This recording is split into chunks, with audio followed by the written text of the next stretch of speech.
హే people, అందరూ ఎలా ఉన్నారు? నేనైతే చాలా బాగున్నాను. మునక్కాయ పప్పుచారు అంటే ఎవరికి ఇష్టం ఉండదు చెప్పండి. సో ఇవాళ అదే మునక్కాయ పప్పుచారు మనమైతే ప్రిపేర్ చేసేసుకుందాము. ముందుగా ఒక కుక్కర్ తీసుకొని అందులో ఒక 1 కప్ వరకు కందిపప్పును వేసి పప్పు మునిగేంత వరకు వాటర్ వేసి కొద్దిగా ఆయిల్ అండ్ 2 పచ్చిమిరపకాయలు వేసి పప్పు బాగా ఉడికేంత వరకు ఉడికించుకోవాలి.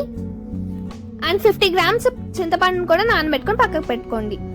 ఇవైతే మనము మన పప్పుచారులో వేస్తామన్నమాట. ఒక ఆనియన్, ఒక టమాటో, కొద్దిగా వెల్లుల్లి అండ్ కొద్దిగా కరివేపాకు అండ్ 10 నుంచి 12 పచ్చిమిరపకాయలు.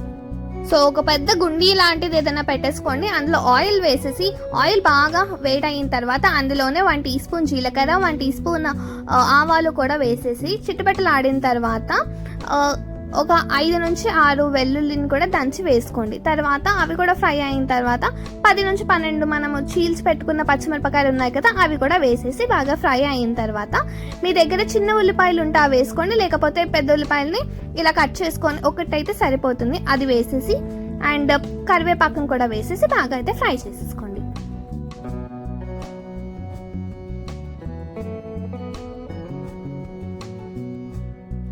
ఇప్పుడైతే మన స్టార్ ఐటమ్ మునక్కాయలు అయితే ఇందులో వేసేస్తున్నాము. మీకు ఎన్ని కావాలంటే అన్ని వేసుకోండి మునక్కాయలు. సో ఇలా ఆయిల్లో వేసి కొద్దిగా ఒకసారి కలిపేసిన తర్వాత అందులోనే పసుపు వేసి మళ్ళీ ఒకసారి కలిపేసేయండి. ఇలా ఆయిల్ 2 మినిట్స్ ఉండిన తర్వాత ఇప్పుడు మనం ఇందులో కొద్దిగా ఈ వెజ్జెస్ కి సరిపడేంత సాల్ట్ అయితే వేసుకుంటాము. సో ఇప్పుడు సాల్ట్ వేయడం అయితే ఇంపార్టెంట్ అనమాట, ఎందుకంటే సాల్ట్ వేయకపోతే ఈ మునక్కాయలు ఇవన్నీ చేదుగా ఉంటాయి అనమాట. సో ఇలా వేసిన తర్వాత ఇందులోనే మన ఒక టమాటోని కట్ చేసుకున్నాం కదా, ఇలా పెద్ద పెద్ద పీసెస్ లానే కట్ చేసుకోవాలి. ఇప్పుడు టమాటోని కూడా వేసి బాగా కలిపేసేయండి. 2 to 3 మినిట్స్ ఇలా ఆయిల్లో వండిన తర్వాత మనం అయితే ఇప్పుడు ఇందులోకి చింతపండు రసం అయితే వేసుకుంటాము. ముందుగా నానబెట్టాం కదా, సో ఆ చింతపండు రసం అయితే ఇందులో వేసి చింతపండు రసం అనేది మంచి బాయిల్ రావాలి. సో ఆ తర్వాతే మనం పప్పు వేస్తాము.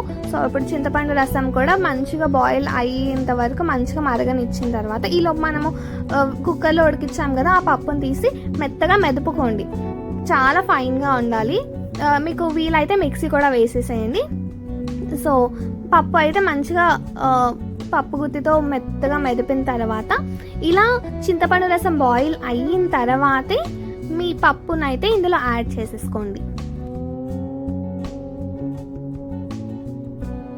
సో పప్పు అయితే ఉడుకుతూ ఉంది. ఇప్పుడు ఇందులోకి మీ కన్సిస్టెన్సీకి తగ్గట్టుగా వాటర్ అయితే యాడ్ చేసుకోవాలి. మరీ థిక్గా మరీ లూజ్గా కూడా చేసేసుకోకండి. సో కరెక్ట్గా చూసుకొని వాటర్ని అయితే అడ్జస్ట్ చేసుకోండి. మీరు వేసిన వెజిటేబుల్స్ కుక్ అవ్వలేదు అన్నలాంటి భయాలు ఏం పెట్టుకోకండి. మీరు చారు మరుగుతున్నప్పుడే అన్ని వెజిటేబుల్స్ కూడా మగ్గిపోతాయి.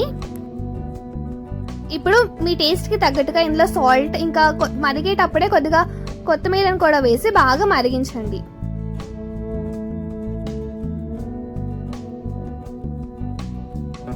చూస్తున్నారు కదా, ఇలా వైట్ లేయర్ అనేది ఫామ్ అయిపోయింది. ఈ వైట్ లేయర్ అంతా పోవాలి, అంతసేపు బాగా మరిగించండి.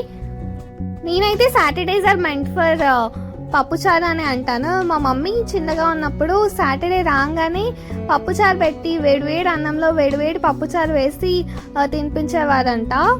అంతేనమాట, మన వేడివేడి మునక్కాయ పప్పుచారు అయితే రెడీ అయిపోయింది. కొత్తిమీర వేసుకొని దించేసుకోవడమే. వీడియో నచ్చినట్టయితే లైక్ చేయండి, షేర్ చేయండి, సబ్స్క్రైబ్ చేసుకోవడం మాత్రం అస్సలు మర్చిపోకండి. And I will see you guys in the next video. Until then keep watching my videos. By.